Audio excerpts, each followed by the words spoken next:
After I graduated from high school, I've been working at a small local factory manufacturing molds for nearly 40 years since I was 18.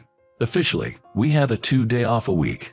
But once or twice a month, I had to work on weekends too. The factory was so busy and thriving. Even though it was a small-town factory, it was responsible for supporting America's technological prowess. I was proud of that. That day was supposed to be my day off, a Saturday. "Alex, were you working today?" said Lisa, the familiar owner of the small diner, looking at me in my work clothes. "Yeah, the boss asked me to come in for some urgent work. There's been a small diner near the station not far from the factory for many years. I knew about it, but I started going to the place just about 6 months ago. My coworker introduced me to it. The taste of the food was just right for me, and the price was reasonable, so I liked it. What I liked even more was Lisa, who runs the place by herself. She's friendly and attentive, yet firmly scolds any customers who get drunk or act poorly. Her straight-faced look with fair cheeks matched well with her apron. Shortly after I started going to the place, I asked her, "Hey, how old are you?" 18. I couldn't help but ask back, "Really?" Lisa laughed. "Of course not." I laughed too, at my own foolishness. Since then, she started calling me by Alex.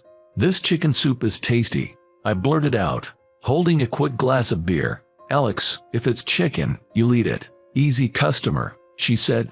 "It's my favorite, can't help it. But this is delicious. Which supermarket did you buy it from?" "How rude. I made it myself."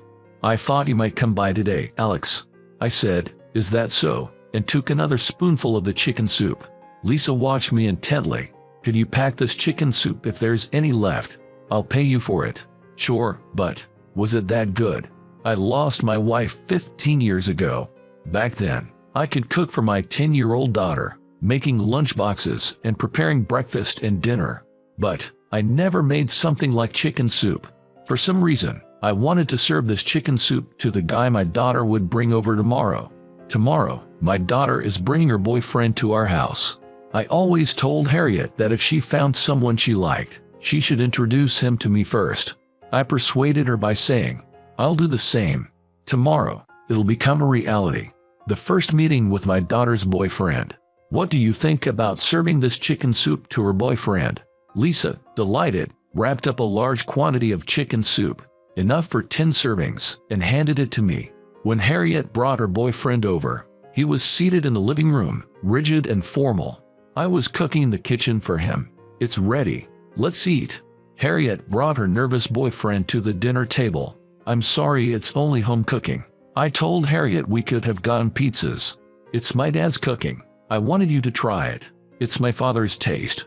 With the same tense look, the boyfriend bowed deeply again. "I'm Robert. I'm a medical intern at the same hospital as Harriet." I thought he was a very serious guy. "Let's skip the formalities," I said, opening a can of beer with a pop, and poured some for him. Then I offered him the food I had prepared. He said, "Thank you," and began to eat. Harriet and I watched Robert's reaction. "How is it? Is it too salty?" Harriet asked, a bit nervously. "Yeah, it's salty, strong." I didn't feel bad at all hearing his honest opinion.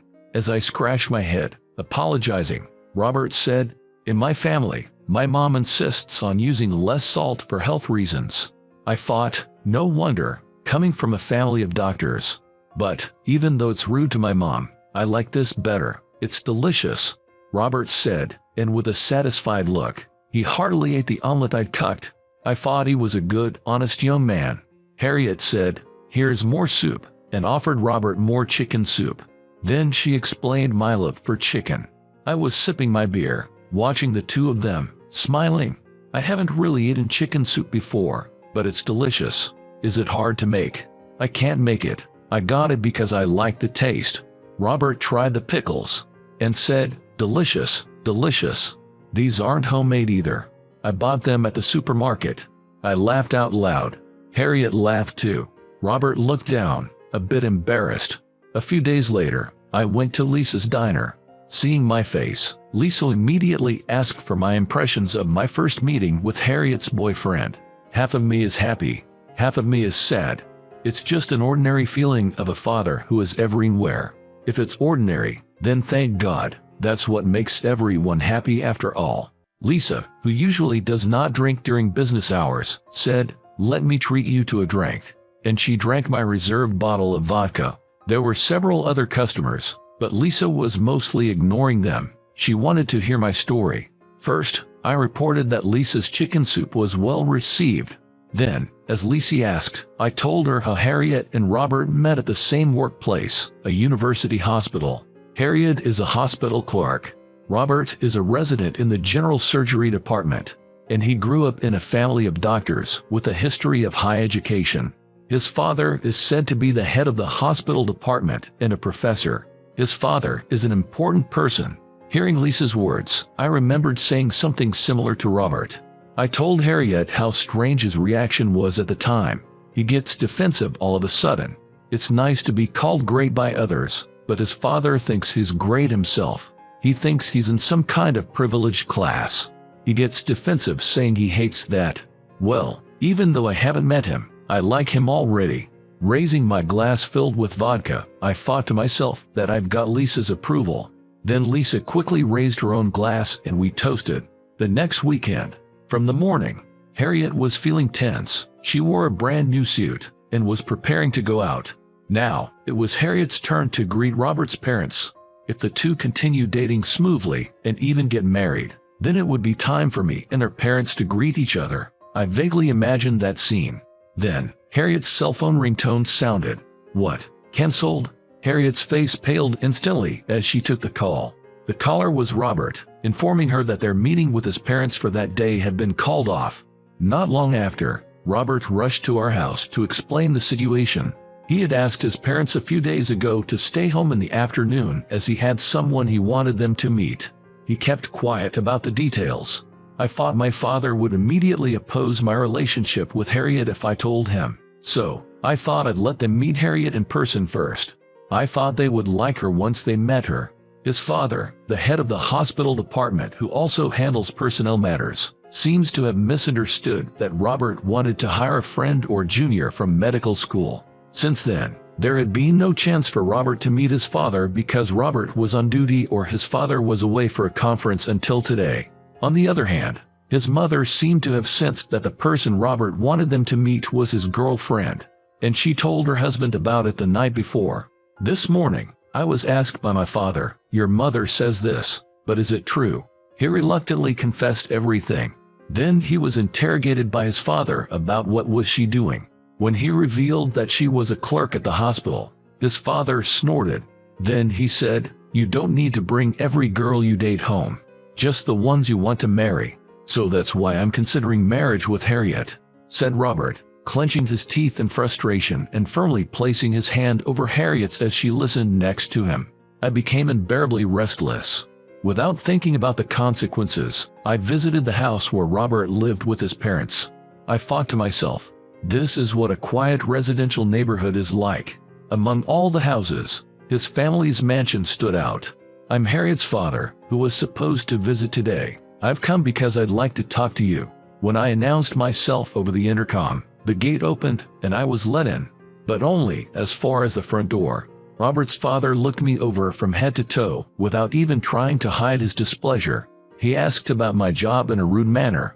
I answered that I worked in a factory that manufactures molds.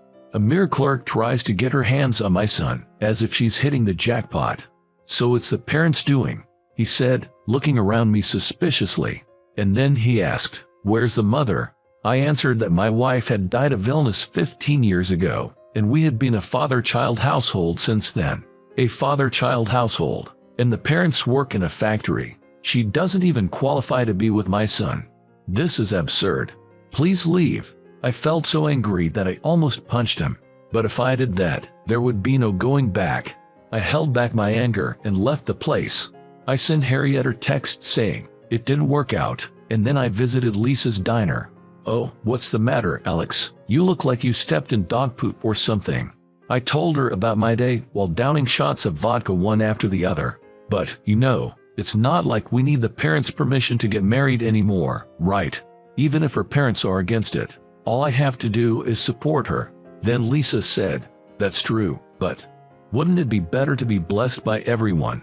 But if that father is the one we have to deal with, I feel like I don't stand a chance. He's a big shot at that university hospital over in Boston, right? From a family of doctors. What's his name? Smith. The son's name is Robert, but I don't know the father's first name. When I said that, Lisa repeated the name Smith to herself and seemed to come up with an idea. Hey, set up a meeting. Lisa said, if they look down on us for being a father-child household, we can make it known that I'm about to remarry, and she would play the role of my new wife. I couldn't keep up with Lisa's sudden suggestion.